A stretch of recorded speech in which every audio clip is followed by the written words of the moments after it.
Hello, everybody. This is Christina Perri. Welcome to the area webinar. It's a research committee webinar today, May 14th, 2020. I'm very pleased to welcome you to this webinar on the subject of enterprise augmented reality return on investment, the broader topic, as well as an introduction and even a deep dive into the new area online calculator for ROI. Today with me, we have Michael Reigel from Chrysalis Forge and the area, and Pete Torres. They'll be introducing themselves a little bit later in today's webinar, but first I'd like to remind you that this is being recorded and it will be available on the area website and on the YouTube channel. Also want to remind you that you are in all attendees are in listen-only mode. However, we do invite your questions. At the end, we'll be having a question and answer period. And you can use the question console as that's in the GoToWebinar control panel for asking those questions in writing. Next slide, please, Michael. So I'm going to just give you a quick introduction to the area and why we're here. Then I'll turn it over to Michael, who'll be sharing the work that he's been doing in this ROI domain, as well as the development of the calculator. Then Pete Torres will be speaking about how Medtronic uses ROI and the difficulties that sometimes people encounter, and hopefully some of the success stories as well. And we'll take your questions at the end. Next slide.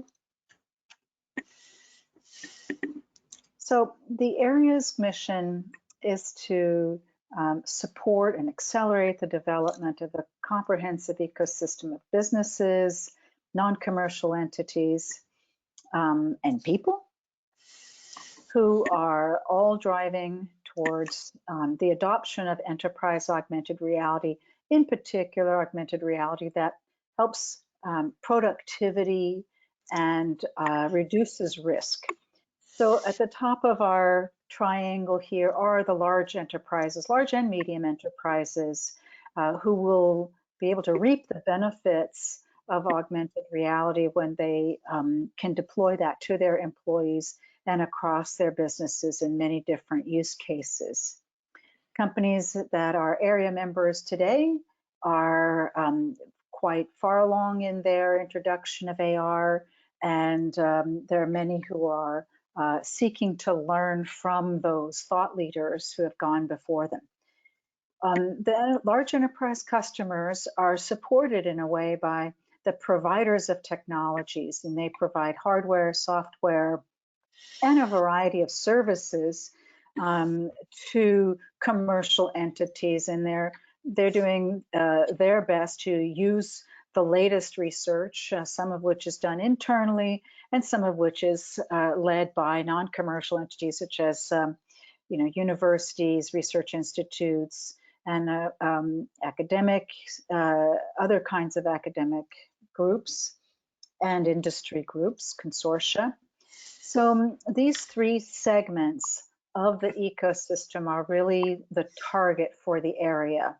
We're doing everything we can to support them and to improve communications and collaboration between these segments of the ecosystem.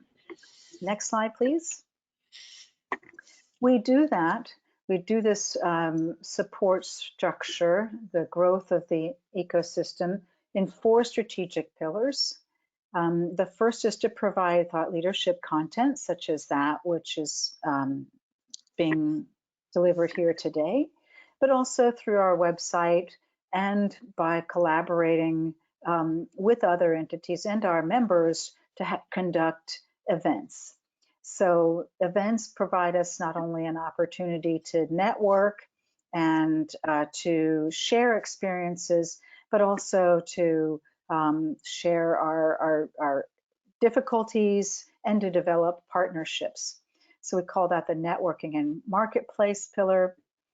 The third strategic pillar is to address the lack of skilled professionals, really, that companies can hire to accelerate the adoption of AR, because there has not to date been a formal education program, and we need ways to accelerate people moving into this domain with the skills that are needed.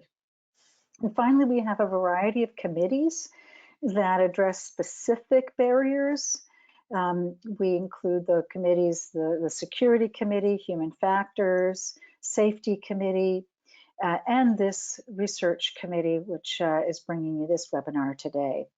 And through these different threads or strategic pillars, the area is achieving its mission. So I go to the next slide, Michael. I think that's, there we go. And I'd like to now ask Michael Reigel to share with you what he's prepared. So hello everybody. As Christine said, I'm Michael Reigel, and today it's my pleasure to talk about some work that the area has been doing in the area of calculating return on investment, or ROI.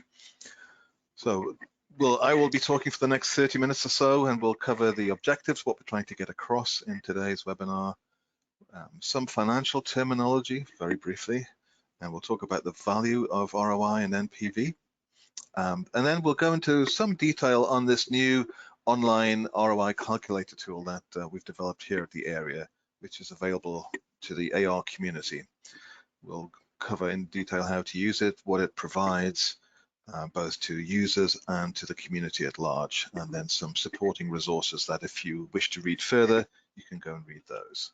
So what are we trying to do today? We want to give you some understanding of why ROI and NPV are important.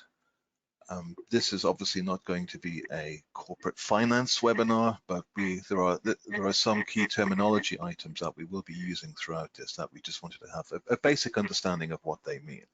But primarily today we'll be focusing on the ROI, the area ROI calculator itself, and what it does and what it provides.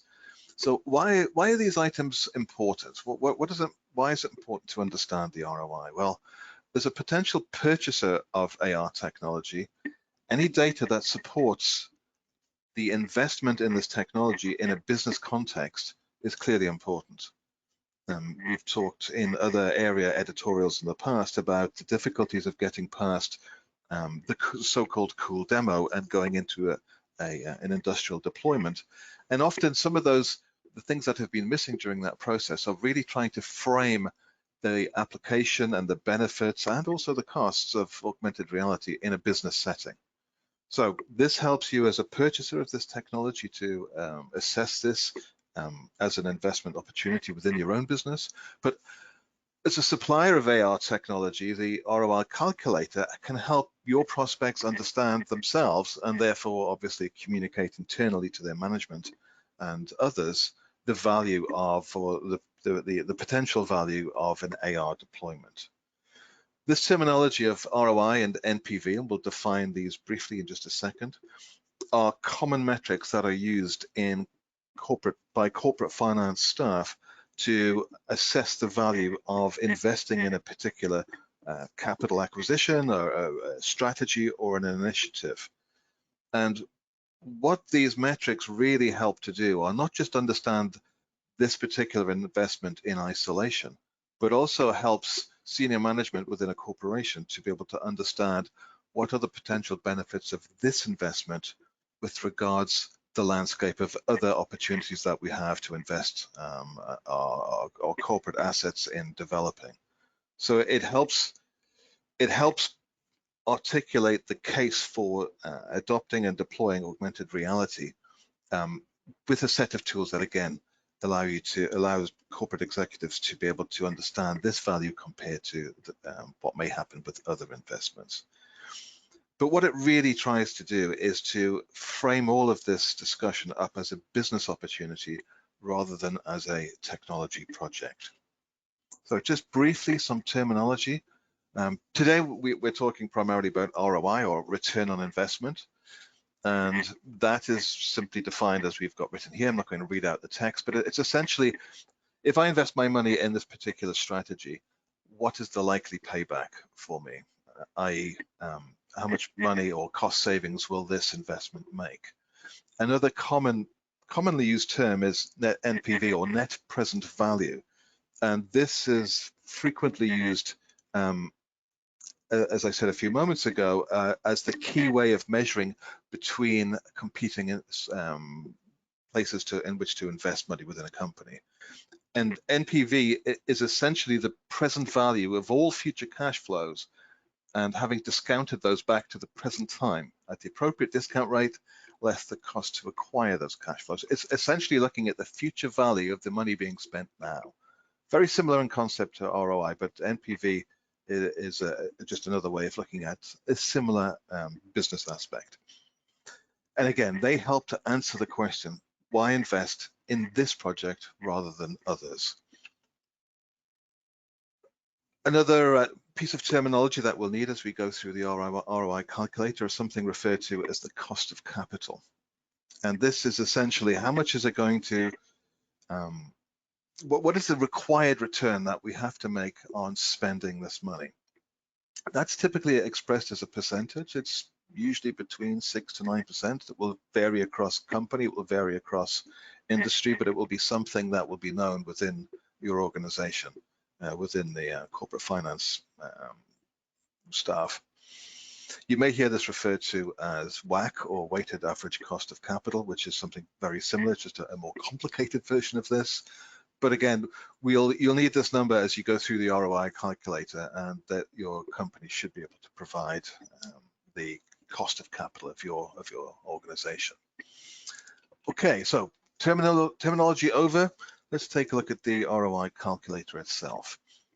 So what we've tried to do in developing this is to build a tool that will help organizations understand the potential value of enterprise AR use cases within your business, provide you as the likely people involved in running or delivering or initiating such projects, provide you with the tools and the data to inform your management to help support investment decisions within this. And our intention here at the area is that once we get enough people using the tool, that we will have a set of data that we can provide sort of an industry-wide view on what are the ROI calculations that people are seeing, are planning for, and so on, providing essentially an aggregated view across the AR ecosystem, which we also see as providing a key benefit to the AR community. So the ROI calculator is an online tool. It's accessible via the area website, and we'll see how to get there in a few minutes. It's available both to area members, but also anyone who has registered with the area website. You must have an account with the area website to use the tool. And it allows you to input a wide variety of data. So areas such as how you see costs being saved, time being saved, how much money will be spent on training people, hiring consultants, if necessary, obviously, how much you will be paying for AR software and hardware, and any associated IT infrastructure costs. You can present the results in multiple formats, so you can save and share these later with others. And you're also allowed to create 5 different data sets within the ROI calculator. And that's really to allow you to perhaps look at different what-if scenarios, different use cases, different kinds of deployment, different deployment models. There is a starter template for new users, so that you might want to begin with an example that's already been completed, which we are also providing. And for somebody who just wants to take a casual look and see what this is all about, there is a non-editable demo template for people who are also not registered with the area web portal, but they cannot make changes to this. So just some general principles in using this tool.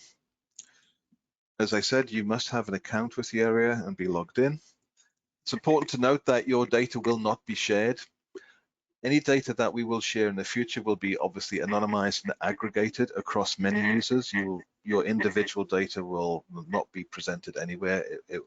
what we will be doing is sort of providing a high level view across industries. As you're using the tool, all data that you enter is saved as you go along, so you can easily return later, because as you go through this process, you'll likely find some data that you need to provide that you don't have to hand, and you may need to go back and find that information, find that out from someone else in all likelihood. Please do complete as much as you can. Every item must have an entry, just the way the tool's being developed. If you don't know the answer, try and make an educated estimate, or if unable to even do that, then just enter a 0 into those fields. Like I say, you can maintain up to 5 versions at a time. When you do save it, just a general principle, you can add comments to that, so that's helpful to go back when you want to review or return to previously entered data. And at the top of the page, as we'll see, is a simple navigation bar that allows you to quickly jump around the different sections. At a higher level, we should also really point out that calculating the ROI is really a process. This tool will help you, but there is some work that you'll have to do to provide the data this tool needs to do its computations. So there are a number of things that the tool will require, for example, an estimate of how long a particular process will be improved by using AR. You may have that information as part of your investigation, you may not. So it also helps you to kind of think about and work out what are the things that we do need to understand about a future deployment or an in-progress deployment of AR technology within your business. Okay, so how do we get started? The ROI calculator is live. It's on the area website right now. And here's the homepage of the ROI calculator. So as I said, there are a number of process steps at the top. You can go back to view previous results that you've entered at some other time that have been stored against your login credentials. Or if you're just want to have a casual view of this, you can go and view an example that has already been provided. We do have a disclaimer. Obviously, this tool is provided as is, and your results may vary and so on. So we do ask you to sign that disclaimer prior to using the tool. I will give a very brief demonstration of the tool as we get near the end of this session. So just some basics as we go through. On the first page, there's some overall data items that are required about your business and your locale. So things like currency. We do support 4 different currencies today, but at the end of the day, these are just numbers. There's nothing really done with currency conversions or anything like that, so they are just numbers. You'll need to know your corporate tax rate. Currently in the US, for example, that's 21%. In the UK, it's 19%, but that will likely vary according to the country that you're in. As I mentioned earlier, you'll need the cost of capital, which hopefully you can obtain from corporate finance. And you'll also need to know the typical depreciation lifetime of corporate assets. If you're, depending on how you cost these within your business, there may be an operational cost or it may be a capital acquisition cost. And if it's the latter, then you'll need to know how many years that these are typically depreciated over. Usually it's 3 years, but that may be different within your business. Okay, so once you've entered the basics, we then go to using the tool. So this is just really a high-level view of how the tool is used. We start by accepting the disclaimer. We enter the basics as we just described, and then we start entering data about productivity improvements and cost savings. In the next section, we'll then go to enter data about the expected AR solution and deployment costs. How much will we be paying for software and hardware, etc. Then I strongly advise you to give this the ROI calculation data set a useful name and a description, so that when you go back and you have more than one of these, you can quickly identify which one is which, and then just simply submit this to the system. It may be update depending whether you're editing an existing one or you're creating a new one. And then we provide a set of results, which I'll talk about in some detail in just a few moments. And then once you have obtained the results, you can obviously go back and make changes again. Or you may choose to stop there or share the results in a variety of different formats. So in terms of the data that you'll need to enter or have to hand, and again, you can just obviously save your progress at any time. You'll need to know information about what are your expected productivity improvements for users, for managers, and potentially other people that will be using the system. The ROI calculator as it stands today does not proscribe any particular use case, but we are assuming that there will be IT costs, we are assuming that there will be deployment costs, it will be assuming that there are training costs and so on. So it's quite generic in that perspective. We may look at tailoring it per use case in the future, but right now it is a fairly generic ROI calculator. And then to continue on, you'll need to have some idea of any cost savings that may be achieved by using the AR technology in your use cases. These may be hardware or software cost savings, or even things like reducing the amount of inventory that needs to be carried. Other items to be completed at this phase are things like how do you see profits increasing? Other savings such as, is this going to help you with auditing or accounting costs, and any other benefits that may be achieved through this deployment. In the next major section of the ROI calculator, we go on to ask information about the costs of the AR solution and its deployment itself. So here we're looking at the hardware and software costs. What are you expecting to be paying to purchase software, maybe annual maintenance or subscription charges for that software, and likewise maintenance and initial acquisition costs for hardware. We'll also ask you questions about your labor costs for deployment, for training, for ongoing training, and integration of the systems and any management costs associated with that. So as you can see, whereas the ROI calculator asks for quite a bit of detail with the aim of trying to give results that are hopefully as close to a predicted reality as possible. And lastly, in this section, we also ask to provide consulting and professional services costs. So you may want to hire outside consultancies for deployment or developing content or modifying or repurposing content or simply doing systems integration, for example. So just some practical usage tips. As you go to the ROI calculator, you'll see a bar at the top that allows you to go back to visit previous results. So this enables you to go back and make changes to calculations and data sets that you've entered previously. You're presented with a table that shows you these different entries that you've made, and then you just simply click on the edit link shown here to be able to go back and to edit that data. You will be asked to accept a disclaimer and edit the data as previously. So what does it provide? So firstly, how do we get there? In terms of viewing previous results, again, just click previous results, and then we get the same table, and now we can just view those results, and they will give you a comprehensive set of calculations that have been derived from the data that you've entered. So in essence, there are two sets of results available. There's a summary of annual allocations, which is essentially a year-by-year summary of the computed costs summed over that time and showing this data on a year-by-year basis.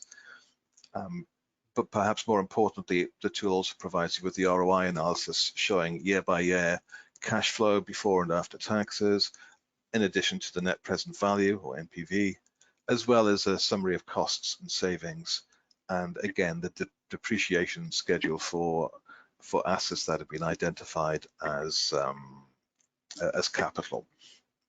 These results can be exported in a number of different formats. You can export them as a CSV, directly as an Excel spreadsheet, or as a PDF file, or you can simply copy the data to the clipboard to paste into some other document. And this obviously will allow you to take that data and repackage it, make it look better visually, and maybe use this as some sort of report that you may submit to your management.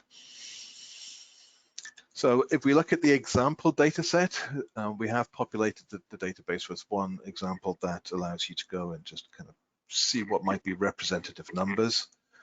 The example that we've provided assumes a deployment of 50 users with a corporation tax rate of 21%, with a cost of capital of 6%, and an asset lifetime of over 3 years. We've also used in that example fully loaded employee costs of $95,000 per annum and $110,000 per annum for a manager. And again, just remember, we are assuming that we have the fully loaded cost here, so that includes the cost of facilities and everything else that goes with having an employee.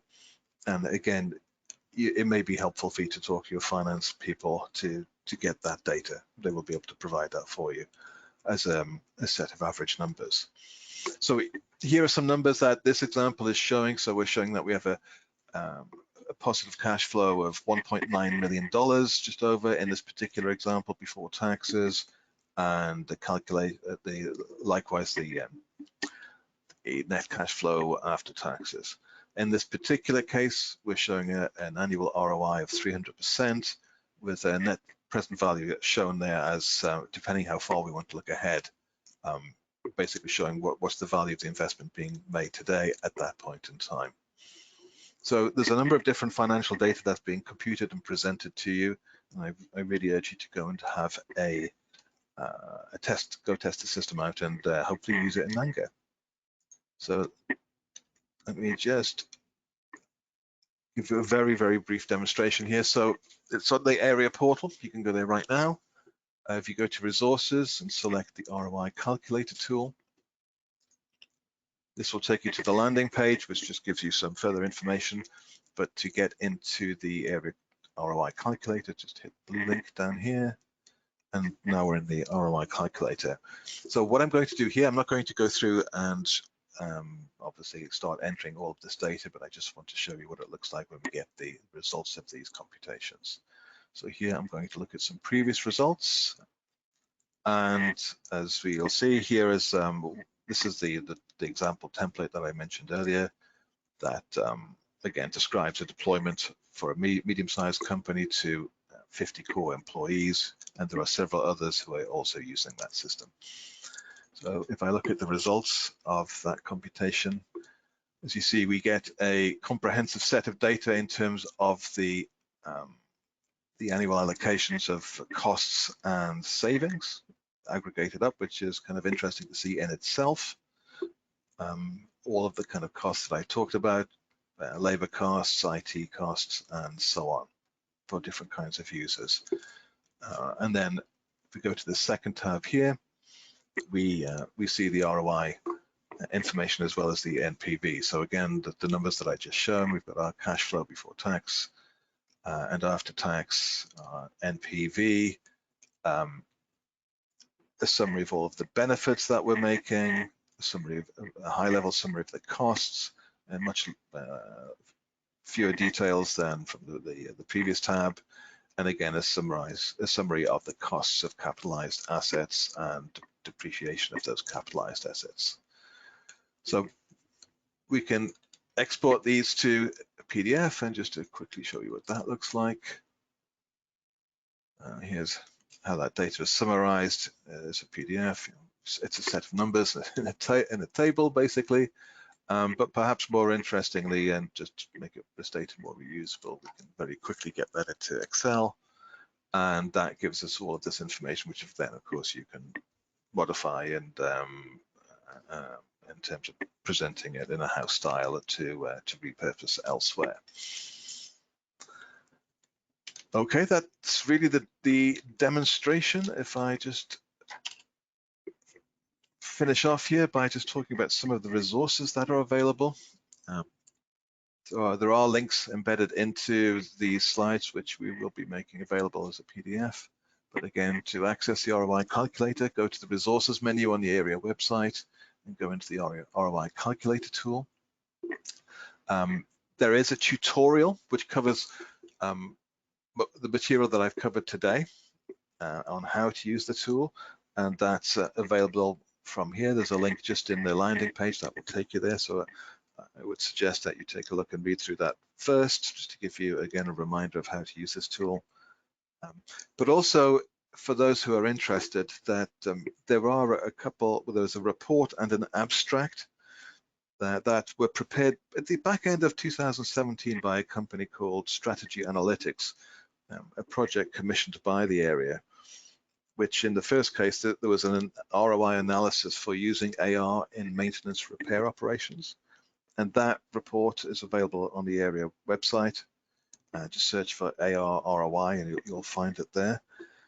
For area members, there is a full report on AR ROI best practices, and the wider community can view the abstract, which will basically give you a summary of what the report is covering and the table of contents. But if you are an area member, you can get access to that full report. And this is just really talking about some concrete use cases and examples of calculating the ROI in various deployments of augmented reality within different business settings. Okay, so that concludes my section of the presentation. I hope this was helpful. If you do have any feedback or questions, please send those to michael@thearea.org. And with that, I will hand you back to Christina Perri. Okay, thank you very much, Michael. That's really a good deep dive, as I said, into what's available there and why a person would want to access this calculator. So I'd like to now kind of invite, there we go, we're going to have kind of a panel discussion at this stage, and invite Pete Torres to introduce himself and share with us how Medtronic views ROI and what sort of steps you're taking there for estimating the return on investment. Okay, thanks, Christine. And Michael, thanks for the overview. So my name's Pete Torres. I work at Medtronic, large medical device manufacturer, and I lead a technology group for our R&D organization. Our operations are, I'm getting a little feedback, Christine, sorry. And thank you. And so our operations organization. So we have a variety of, we look at new technologies, we have a variety of use cases that we're investigating. And so, you know, I think Michael mentioned at the beginning of his presentation, there's some of these projects, you know, can't get out of, say, pilot, what we call pilot purgatory in the industry. And so what we're trying to do is to use our standard ROI calculation tools to justify the investment, because we're really using a new technology to really change the way we work. And we have a lot of ingrained methods of doing business and working. And when we try to integrate new technologies into that, to try to, you know, frankly, with AR, you're trying to change behaviors, which is a little bit more difficult than actually just putting a fancy new tool in place. And so part of that is trying to, you know, justify the investment, especially when sometimes if you're looking at some of the head-mounted hardware, it can be cost prohibitive. So, you know, it's a combination of trying to use our standard ROI practices, which I think Michael reviewed I mean, those are pretty standard across a variety of companies, except for the numbers he mentioned that go into them. But to justify to our leadership and say, okay, here's the investment we're going to make. This is when it's going to pay back, but then there's some commitments on the backside of the business. So for instance, if we're trying to use some of these tools for, say, a remote collaboration effort, and saying that we're going to, for instance, save money on things like travel. So So there's got to be, it's not just the ROI, there's got to be a commitment on the backside of that to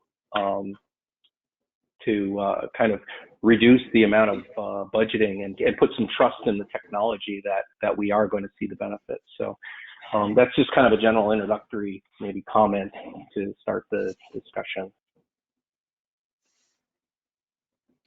Thank you, Pete. Yeah, I was wondering, when you go to management with these kinds of figures, I guess with numbers, how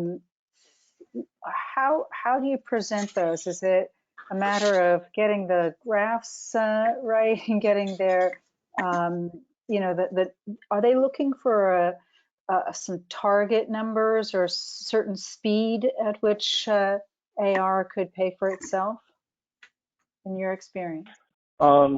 You know, a little of both. I mean, obviously, depends on who, right? It's in ops, it's speed, and it's in operations, speed, and then how quickly it'll pay back.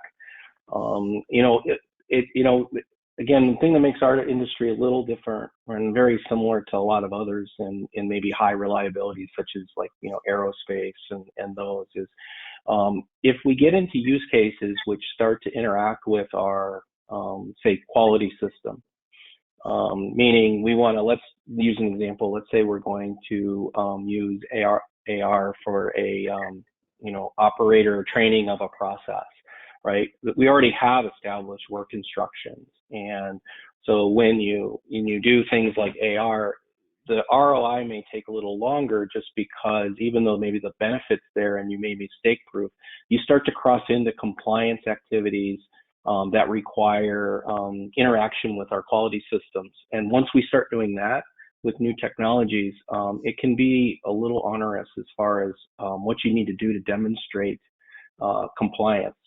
And so that can affect the ROI dramatically versus, you know, if we, you know, even obviously all business care about quality, reliability to some aspect, but because of the high regulatory burden that we have to overcome, sometimes that can affect it pretty significantly. So part of it is to get some of those steps complete before we can actually, you know, fund it at an appropriate level, demonstrate, cross those paths, and then, you know, start with the big project. So from our standpoint, what we try to do is to tackle some of these things in little pieces versus come out with some big AR project over, say, 4 or 5 years, which, you know, year-to-year budgeting kind of can get it cut and cause discontinuity. So that's how we've been approaching going to our leadership and to try to understand, okay, here's the steps we're taking to get this ready.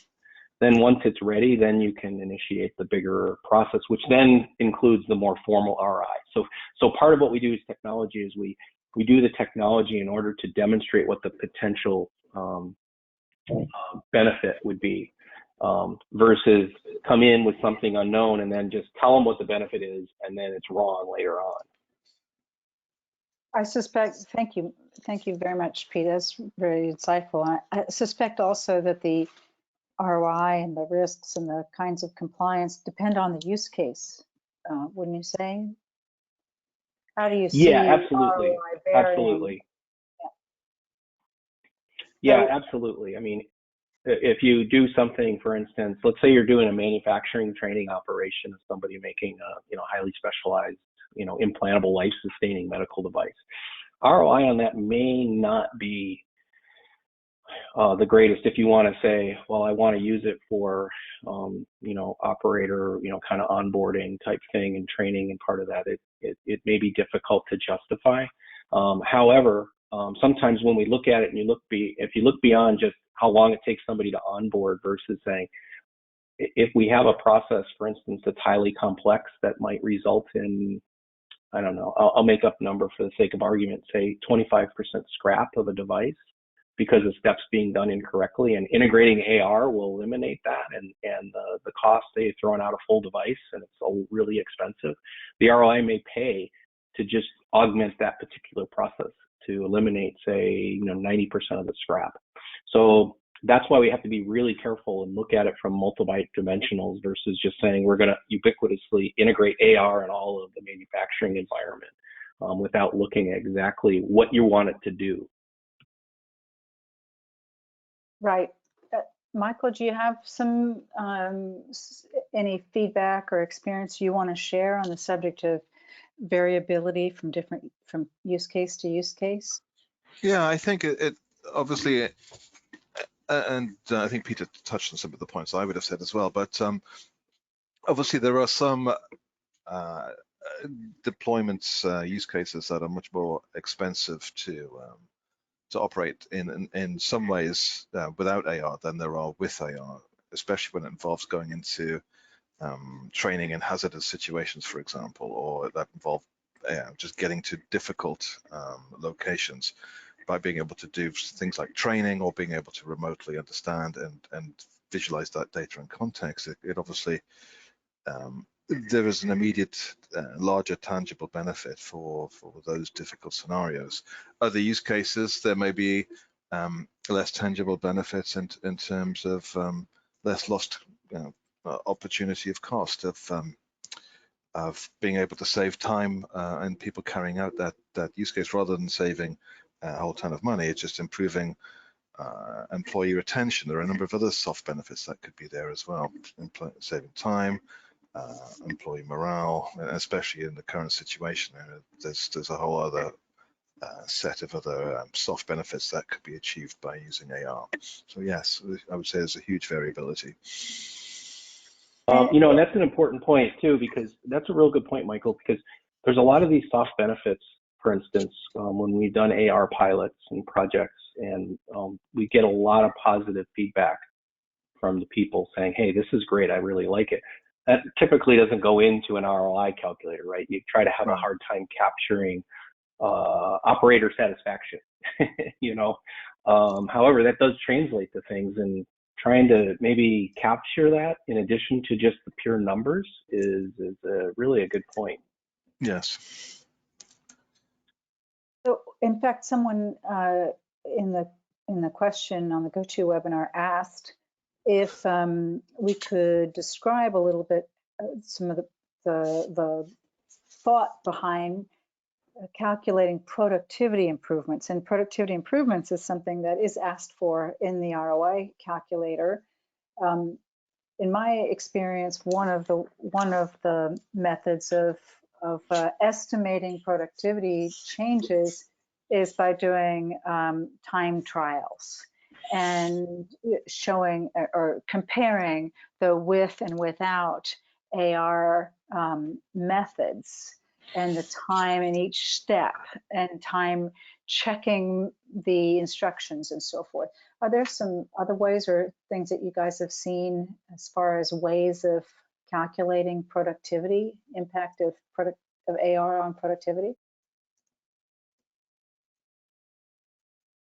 I can comment on that, and that's one of the things that we're looking to quantify. So we have standard production times for manufacturing operations, and I'll speak to manufacturing because, you know, obviously that's where the productivity, I mean, you can talk about productivity in other groups, but you can talk about, well, time to market, you know, are you making less mistakes? I mean, there's a lot of things you could think through. The question is how you properly quantify them. So for instance, if you maybe did a successful AR application in R&D, maybe you'd make less mistakes, which means you're being more productive as far as your research and development and time to market. But in operations specifically, there's a way to say, well, can we be more productive? Meaning, are operators making less mistakes? Meaning we're doing less rework, or, you know, less scrap. So there's ways to measure it in operations to say, if I integrate this tool,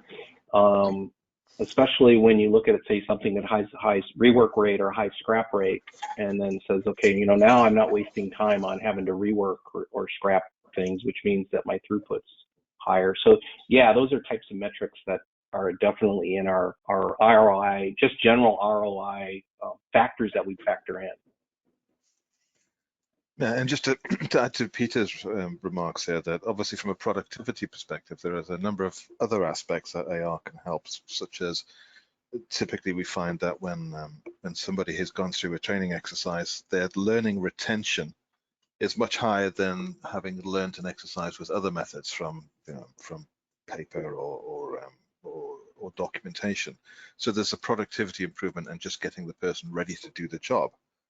And also, obviously, other things like there was one example I can think of in my own history where one of the metrics was the amount of time it took for a person to have to go and walk to a place where documents were stored to go and retrieve that document, the physical document, and walk back to their workplace, rather than being able to easily find and having an AR application being able to help you navigate to the data that you need in the context where you need it.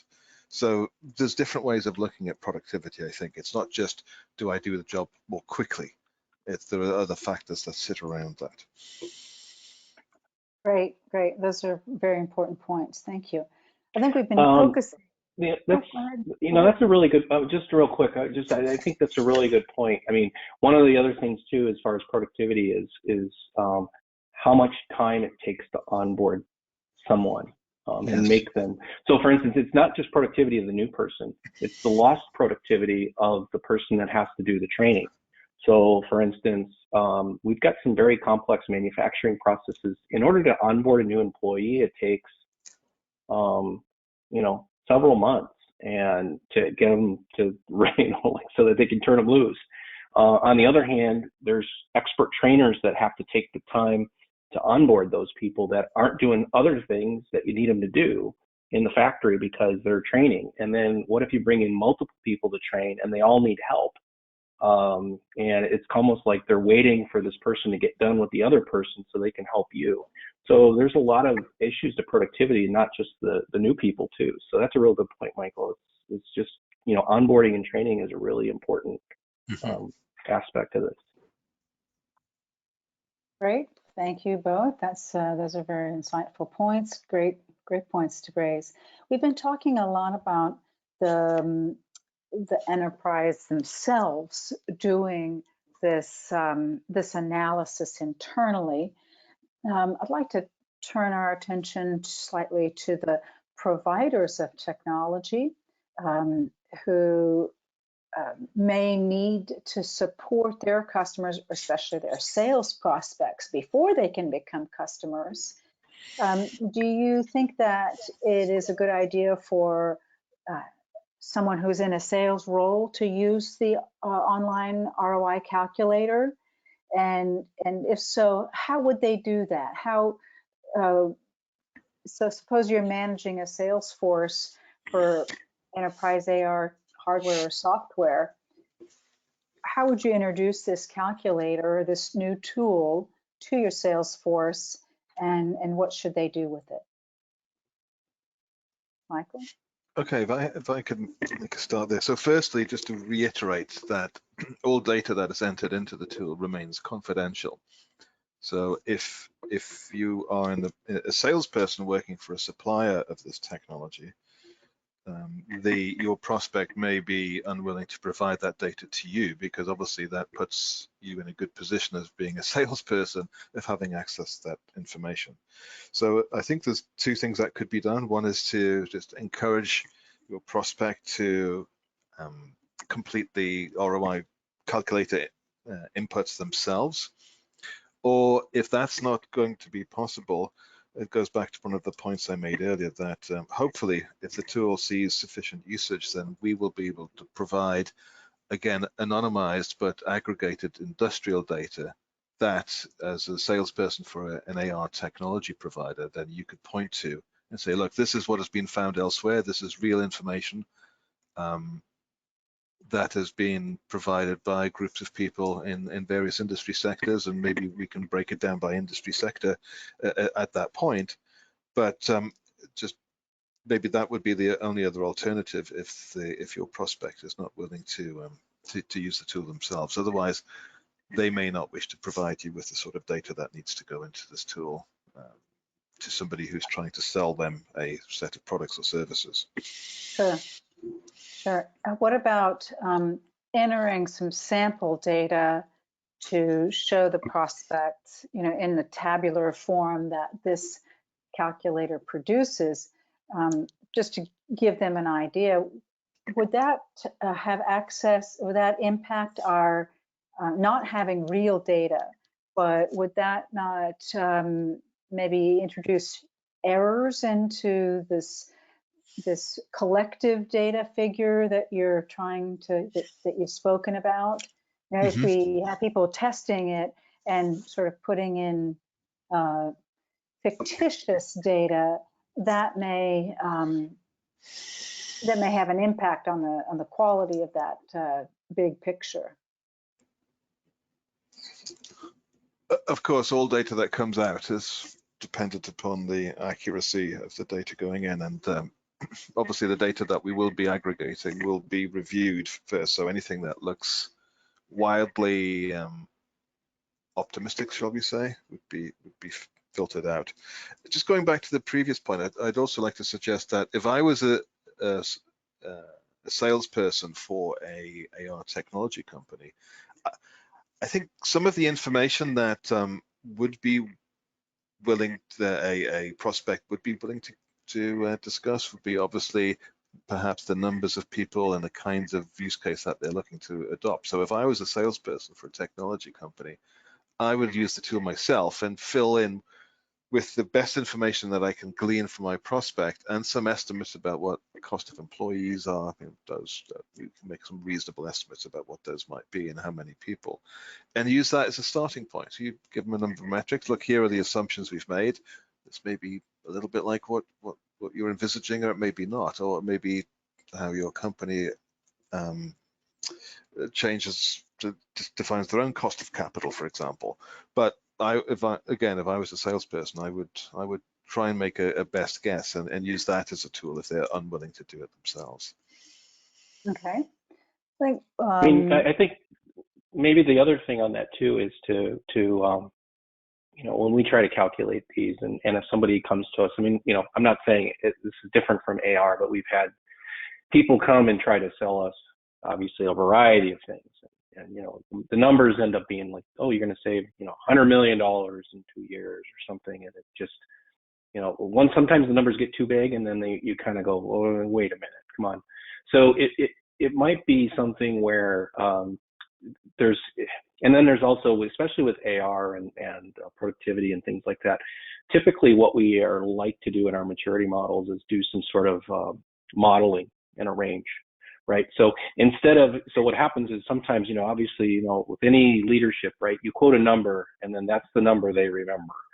Mm-hmm. So what we try to do is to quote and model things to say, okay, with the set of assumptions, and we put in some variability, the range of savings is going to be between, I don't know, make up numbers, you know, $5 million and $15 million a year, something like that, with some sort of percent confidence. Right. So that to me is a richer discussion, you know, like versus just, so the way people could use this is to say, let's put in some variability in these things and model it a little bit. And then versus quoting one specific number. That's really a good point. So you could go in and iterate. Because I think that what you're also suggesting is that depending on when in your assessment, your evaluation of AR,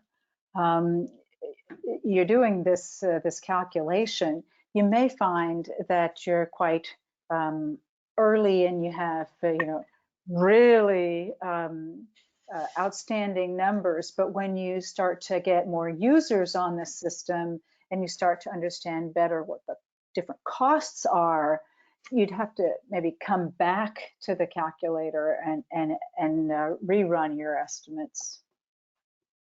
Yeah, and I, you know, like Michael even mentioned, that's a perfect point. It's like it's the numbers are as good as what you put in, and the data is as good. You know, the model's as good as you know, all models are useless.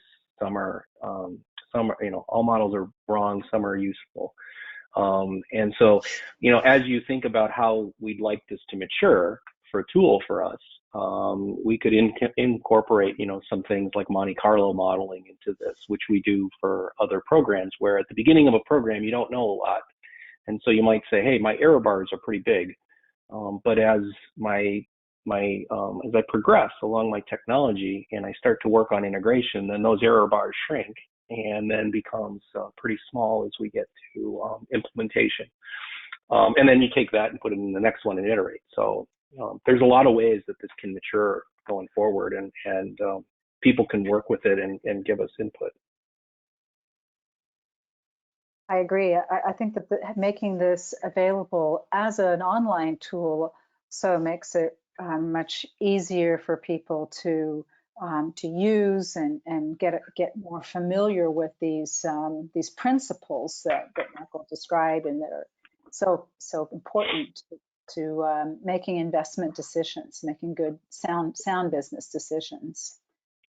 Yeah, and as this new technologies comes out and we use our standard ROI, like Michael was mentioning too, the analogous, we always compare to a lot of comparisons. But if you think about how Apple released their first iPhone, right? It didn't do everything it does now, but then as the users used it, they identified, oh, wait a minute, it'd be nice to be able to print off of this thing. And so they integrate things like that. So if you look at this is kind of an evolution. It's a really good first start. It gets out there, people use it, and then as we get user feedback, we can go in and start tweaking it and integrating some new things into it. Great, Yeah, that's a good absolutely. point. Do you have some things you're planning to introduce into it, Michael, or can you Well, share I was just going to say that Peter makes a good point about having error bars and areas of uncertainty, which obviously is a very good approach to take. That's why we've set the system up to be able to have the ability to have multiple definition of data sets to allow us to do those what-if analyses. So basically that it would be very manual to do that right now. You would have to have two different data sets. Of course, you can derive one from another, but it's not going to give you those error bars or those areas of uncertainty. But that might be something that would be interesting to look at in the future, of start adding some notion of variability into the tool and then compounding up those other areas of variability to to try and give some sort of here's a number, but here's the confidence range around that number, which I think would also add credibility to that. Another thing I wanted to add is that we've discussed, Michael, you, Pete, and I, about having a widget up front that allows the person to specify what the use case is. Is this is it a remote assistance? Is it workplace instructions or training or onboarding, or all those different kinds of use cases that might take some factors out, introduce new variables that could be entered by the customer. So do you plan to have more features on the calculator in the future? Exactly, Christine. And as I kind of hinted at this earlier in the presentation, that today it takes a fairly generic approach at a use case. But what I'd like the tool to do in the future is to basically have a more modular approach where the user will, at a high level, make some selections as to what kind of use case it is. Will there be a field staff involved? Will there be a training aspect to it, and so on? And then have the calculator provide a sort of a smarter, more interactive experience that is tailored to the particular use case, rather than the generic capture of data that it is today. So yes, that's something that we would like to do. Well, gentlemen, it's been very valuable having you to share with us today your knowledge about return on investment and the ARIA online calculator. We're out of time, and I think I'd like to thank you for your valuable contributions and remind everyone to be safe, and we'll see you soon. Thank you. Okay. All right. Thanks, Thank you, everybody. Thank you.